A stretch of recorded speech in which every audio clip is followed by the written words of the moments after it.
Hello! Depending on how long this clip is, I'll just throw it into a new vlog, but it's been a while since I've updated you guys. It's been a week. Stuff has happened, and so I made a list so I don't get lost about things that I would like to update you guys on. So these are in no particular order, so I'm just gonna go in the order that I wrote them so I don't forget anything. But first, aren't they beautiful? All of my author copies have now arrived after some additional delay, so that's good. That's wonderful.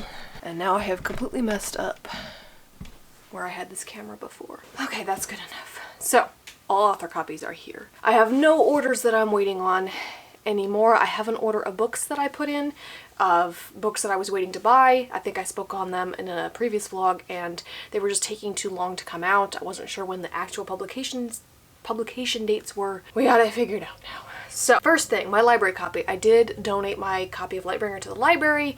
It went really well. I think they were happy to receive it. They had me sign it, and so now I have a few other libraries I'd like to see if they would accept a copy, but that's not necessarily as urgent to get over with. Second thing I wrote down was the book that I showed either previously in this vlog or in the last vlog, which was Hour of the Witch by the author whose last name I cannot pronounce. I finished reading that and it was really good. I was surprised by how much I ended up liking it. It was definitely like a historical fiction thriller. It was exciting, it was fast-paced. The beginning was a little bit slow, and the characters do speak like historically accurately for the time. This takes place in the 1600s, so there's a lot of these and thys and thines and stuff like that, which got pretty old in the beginning really quick, but I did get used to it as I continued reading, and I did not see the ending coming. I thought that the ending was going to be pretty predictable, but it did not go the way that I thought, so I really enjoyed that book. The Wisteria Island book that I showed previously, I DNF'd that. It was not for me, and that's all I'm going to say about that. The other day was a really good writing day for me. I wrote 6,000 words in like the span of 3 hours, and that's as close as I've ever come to having a 10K day, and then I had to stop because I reached the end of the chapter and also my wrists were hating me. But I really enjoyed that. It was a great chapter. I felt like what I was writing was good, which if you are a writer yourself, you know is not always the case. Even if you're writing in the same project, some days you think this is great and other days you think this is not great. My plans for Sunday did not pan out. I had all those plans where I was going to upload Guardians Duology Book 2, the ebook, to Amazon ahead of time, just so that when I go to launch the pre-order, I will have everything already filled in. That didn't happen. I also didn't film any reels. I need to do that. I've really slacked off with my social media marketing and promoting of the book, and it's hard because most of the people that I follow, they have multiple books out already, so they cycle through their books. They're not constantly talking about just one book, but all I have right now is just one book, so that's all I can do, and I feel like a broken record. I feel like I'm beating a dead horse, and I'm running out of ideas, I think. I want to make my reels different from each other so it doesn't feel so much like I'm just talking about the same thing over and over again, but it's rough. So I really do need to keep posting. I lost the favor of the algorithm for some unknown reason, and then after that happened, I just had zero motivation to post. And yet at the same time, I know that allegedly posting consistently is most likely to gain you the favor of the algorithm, and since I haven't been doing that, it makes sense that I haven't been seeing the results that I want. So that's disappointing, but hopefully this weekend I can get better at that. The problem with my job is that I have the possibility sometimes of working on weekends, and right now there's just stuff happening. Like, that's happening more often than it was previously, which I'm not thrilled about. I don't know who would be. It just is what it is, and that's also not helping me get things done on the more personal side. But I do need to just buckle down and see if I can film some reels this weekend. I need to see if I can film some today as well, because if I want to film any outside, I'm gonna have to do that today because tomorrow will be busy and it might rain tomorrow. I might be able to squeeze some in, but Sunday definitely not, because we're gonna have possibly storms rolling through, which on the one hand is good because I don't think they're gonna be particularly severe for us, but we do still need the rain. What I said before about needing rain is still very much in effect. So hopefully we'll get some nice rain this weekend, but if I want to film outside, I need to do it when it's not raining. So I talked about print costs going up as well. That has happened. Tuesday has passed. The print costs have increased, and the print costs for Lightbringer went up 15 cents. Not terrible. It's better than what I was expecting. I don't know if that really has that big of an impact. I don't think so, but that's all that it went up. It didn't go up any more than that. And then the last thing I have to update you on is the character art that I mentioned is done. So I posted it to the community tab and on Instagram and Facebook, but if you haven't seen it yet, I will put it up on the screen so that you can see the Lightbringer herself, Queen Lila of Wisteria. I am super happy with how this turned out. This is her down to a T, and I'm really happy though to have that. Right now I'm in communication with my cover designer to try to get the design process rolling for the pirate book that I've been talking about, which I will probably finish writing this weekend, or if not this weekend, then very soon, because I'm very close to the end, and that's a weird feeling because I've been writing this book for like 2 months at this point, and it's long. We're at 115,000 words right now, and like I said, I think the previous draft was 116,000, so we're definitely going to surpass that, and it is by far, so far, my longest book, and it always has been my longest book, so it'll be interesting to see if that pans out. But I'm excited by how long it is, but also not, because the longer a book is, the more it costs to print, but at the same time, whatever. We're trying to get the ball rolling for the cover design process, which I'm nervous for because unlike with my first 2 books, unlike with the Guardians Duology, I don't have a set design that I want for this book. I kind of have some vague ideas, but nothing set in stone. Some of the books that I know exactly what I want the cover to look like or what I want to be on the cover, and other books I don't have any idea, and it's like weird. It's a weird feeling. I could do character art on the cover like I did with these 2, like I have ideas for that if I wanted to pursue that route, and I do think that that would work, but I don't want characters on all of my covers, and I don't want all of my covers to look alike. And while I do think that a couple years ago having character art on the covers was really in, like I think it was Charlie Bowater, or however you say her name, everybody wanted her art on the cover. You had books like The Bonecryer's Moon, An Enchantment of Ravens, A Sorcery of Thorns, The Princess Will Save You, or something like all those YA books had characters on the cover, and I like that, but I think that's not in right now. The trend right now seems to be these really vague and abstract covers that have a sword or a crown or something, and you can look at them and tell that they're fantasy, but you don't have any idea what the plot is about, really. So we'll see what happens. I am nervous about this cover because I don't have a set design, and so I feel a little lost. And I want it to look good. I want to have something at the end that I'm happy with, but I'm also nervous because it's going to cost more than my other covers did. And I'm nervous because Lightbringer hasn't made its money back so far, and it's only been out for a little over a month, so that's not really surprising, and I fully expect that it will eventually make its money back. That's not a big concern of mine because I pay for it with the money that I make from my day job. I feel like I have to get something out of putting up with this, but it's not a big deal. But I would like, obviously, for the books to at least make their money back and then hopefully make money. Even though I have sold books, people have given me money for my book, which is crazy to think about in and of itself. It still is like this thing that worries me. It lingers in the back of my mind like, hey, your book hasn't paid for itself yet. So the idea that I'm going to be spending more money than I have thus far on the pirate book's cover is concerning. This book has the potential to cost more than both Guardians Duology books combined. And that's just how it goes, I guess. Like, seems to be pretty normal. I've looked into other cover designers, and the one that I initially was going to work with didn't end up taking new clients, and I'm glad that I didn't end up going with her. But she's quite expensive, and the amount of money that people pay to make some of their books, it's crazy to me. It's wild. But I want to give this book the best chance that it has to succeed, so whatever cover I end up liking, that's what I'm going to go with regardless. And I do think that this book has the potential to be more successful than Lightbringer because it's more marketable, for one thing. It's got pirates, it's got witches, you know, it's more tropey, but in a good way. Like, usually I tend to view tropes as being bad, and there's nothing wrong with tropes if they're done well. We just tend to think negatively about tropes, I think, because so often they're not done well. But this has tropes that I can clearly use to help market the book, whereas with Lightbringer, there's really not as obvious of tropes for me to use to market the book with. And it's unfortunate that we have to market our books on social media by talking about what tropes are in it. We don't have to. We don't have to do anything, but I do see that a lot. Every reel that I come across that's marketing a book, that's trying to get you to read it, it talks about the tropes that that book has. And I could go on about how I feel about some of these books and the kind of books that they are, but I'm not going to go into that. But it's kind of depressing. But I knew going in that Lightbringer was going to be a harder book to market, a harder book to describe what it was about, whereas the pirate one, that is not the case. So I do have that going for me, and I do think that because of that, it will attract more people than Lightbringer, hopefully, and so maybe it all won't be as big of a deal as I fear that it might be. But I'm excited to see what we come up with, what the end result looks like.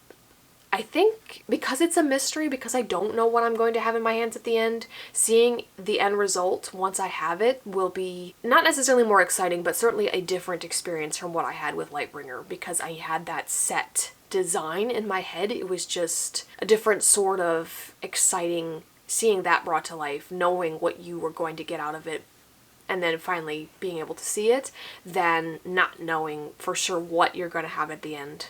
So it'll be interesting. But it's weird. It's weird working ahead. It's weird writing other stories. It's weird planning the publishing strategy and timeline for other books when there are people who are still reading Lightbringer, and there are people, obviously, who nobody's read book 2 yet, and yet I've already moved past that because I'm working ahead, and it's weird. Like, I've never been in this particular situation before. But once I finish writing the pirate draft that I have, then I have to read through Guardians Duology Book 2, so that's a plan.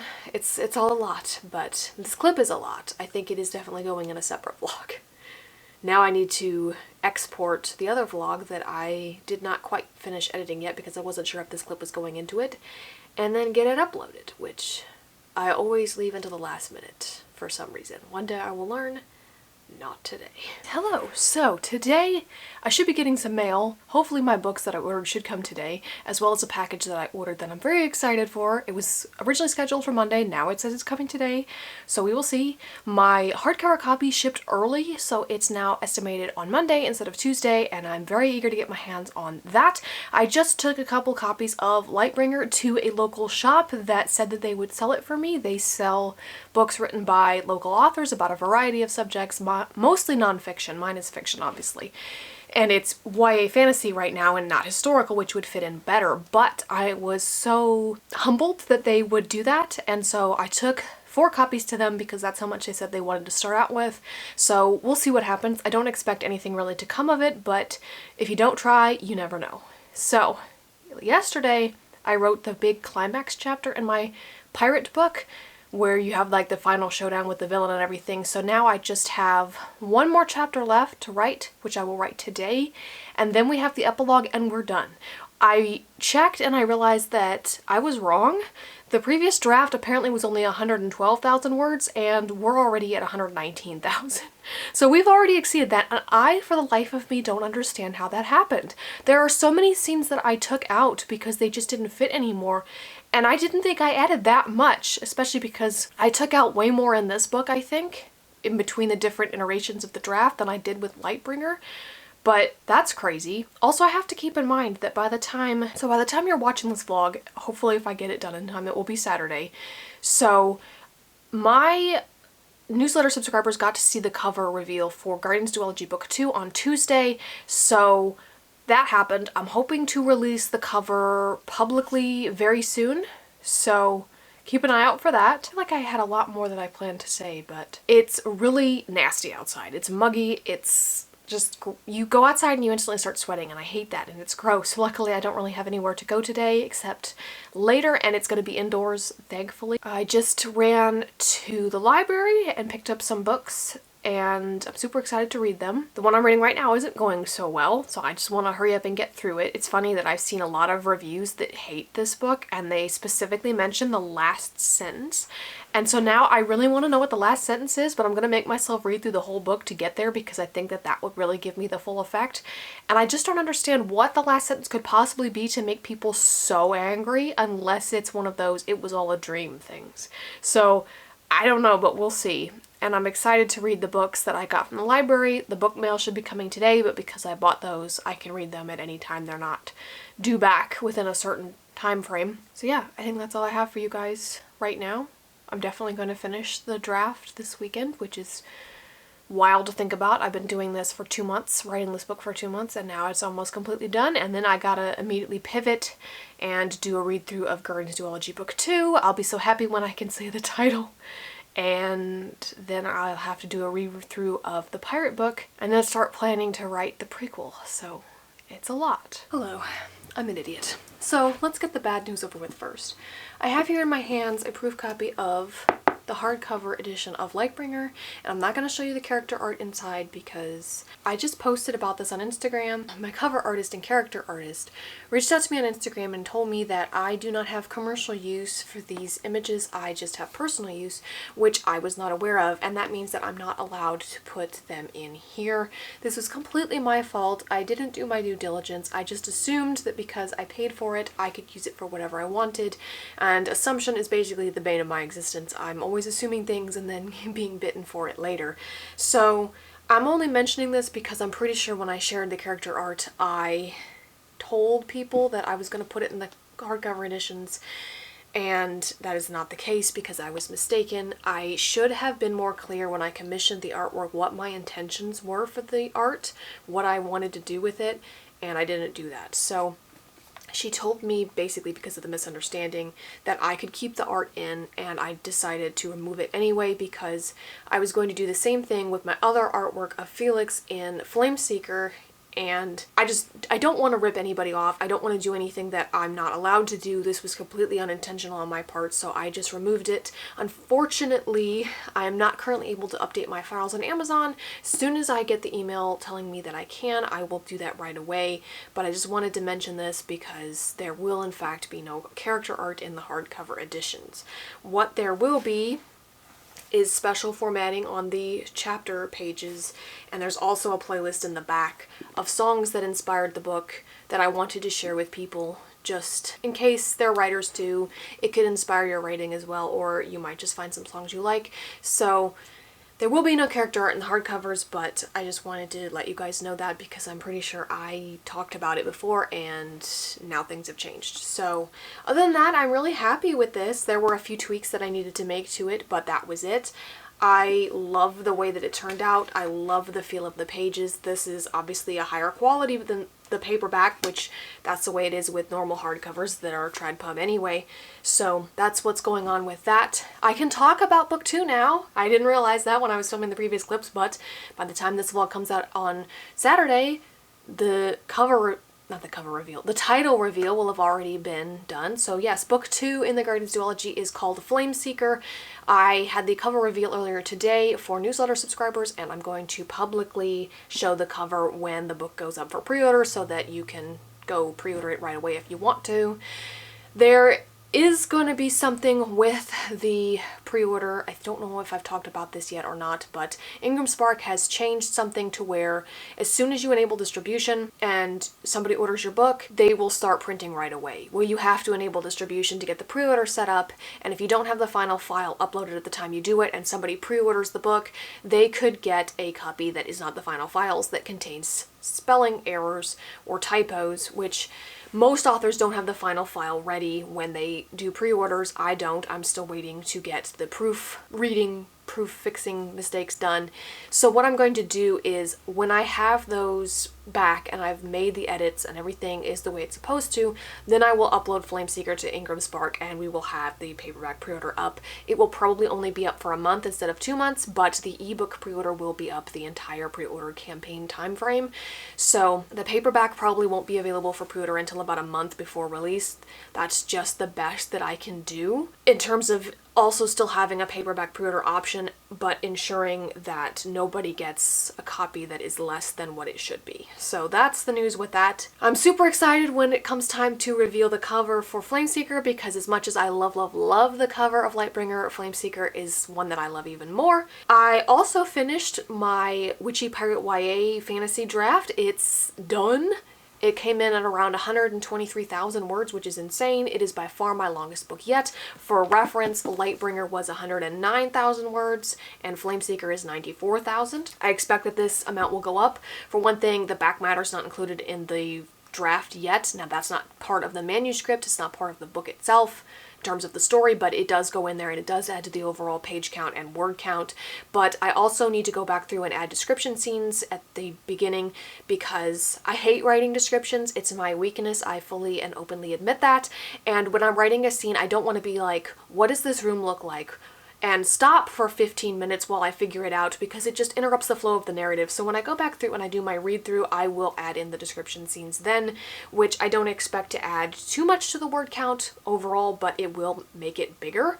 Another thing I don't understand is that I took out a lot of scenes when I redid this draft, especially near the end, because they just didn't make sense and there were just whole conversations that didn't happen in this new draft. And I didn't think I added more than I took out, but clearly I added a lot more because I was mistaken and the previous draft was only 112,000 words, so I added a lot of words. And I'm not complaining about that, I just don't understand how that happened. And that happened with Flameseeker too. The previous draft of Flameseeker was 78,000 words and this one's 94,000, so I don't understand how that happens, but I'm not complaining about it. So I'm really excited that that is done, but I'm also disappointed because every time I finish a draft, it's kind of like, okay, I've been working on this for the past 2 months, now what? Well, now I have to read through my proof copy of Flameseeker and do some proofing myself because I do that every time and I'll probably end up reading it multiple times. And then once that is done, I can work on doing a read through of the pirate book and add in my descriptions and stuff. So it's a lot and I'm feeling really overwhelmed at the moment. But the other news I have for you is I got book mail. The books that I ordered arrived. So we have Unnatural Ends by Christopher Wong. This is a 1920s historical mystery, I believe. I read his other book, Death of a Gentleman.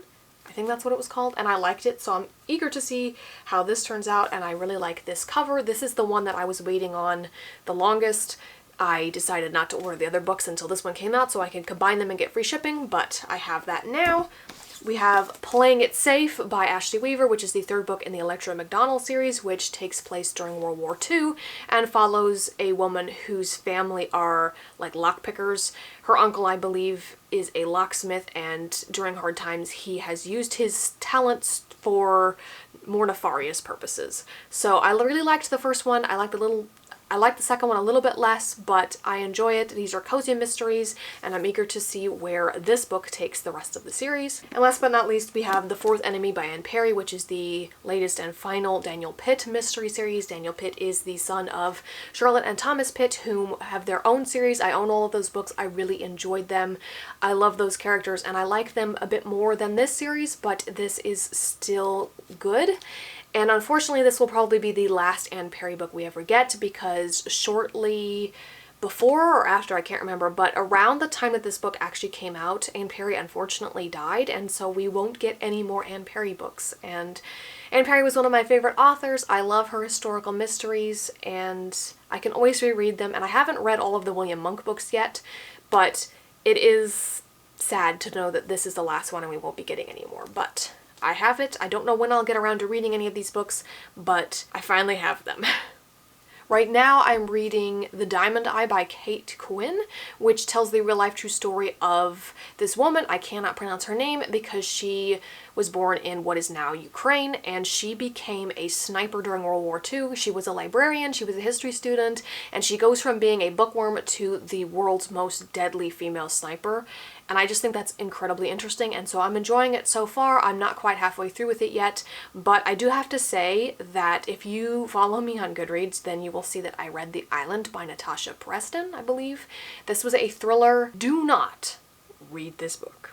That's all I'm going to say. If you like thrillers, please don't read this book. I saw a lot of reviews that said that the last sentence made them incredibly angry, and so I pushed through the entire book just so that I could get to the last sentence and see what the big deal was and have my reaction be organic because I didn't skip ahead. I did read the whole book and now I got here, and I have to say that I thought that the last sentence would say something like the main character woke up and it was all a dream, and honestly if it had said that I would have been far less angry at the book. But that's not what it said, so I cannot recommend that one. I'm not going to say any more than that because I'm trying not to review books, especially negatively, but don't read that book. So, unfortunately, I didn't read any of the reviews before I got the book. I just thought it sounded interesting, and that was enough for me. Big mistake, but live and learn. But I'm glad that I'm reading a book that I enjoy much more than that. It doesn't also help that the book that I finished before The Island was Hour of the Witch, which I really enjoyed, and I want so badly to do a review on it. And it would be a positive review, so I might go ahead and do it. I might not. I'm not sure yet, but I do really want to do a review on The Island because I was like, I should get something for going through this whole book. Like, I should get something out of it, and this would be a great book to do a review video on. But we're just not going to go there. This is my warning. Don't read that book. So I don't think I have any more news for you. I'm going to anxiously await Amazon so that I can make the updates to the hardcover that need to be made. And just a reminder, do your due diligence when it comes to images, whether or not you have commercial use or just personal use. These are things that you have to keep in mind. So I'm glad that Coco was understanding and she assumed that it was just a mistake on my part and that I didn't do it maliciously, because I definitely didn't. I was just doing what I always do, and I assume things that get me into trouble. So it was a mistake. It won't happen again.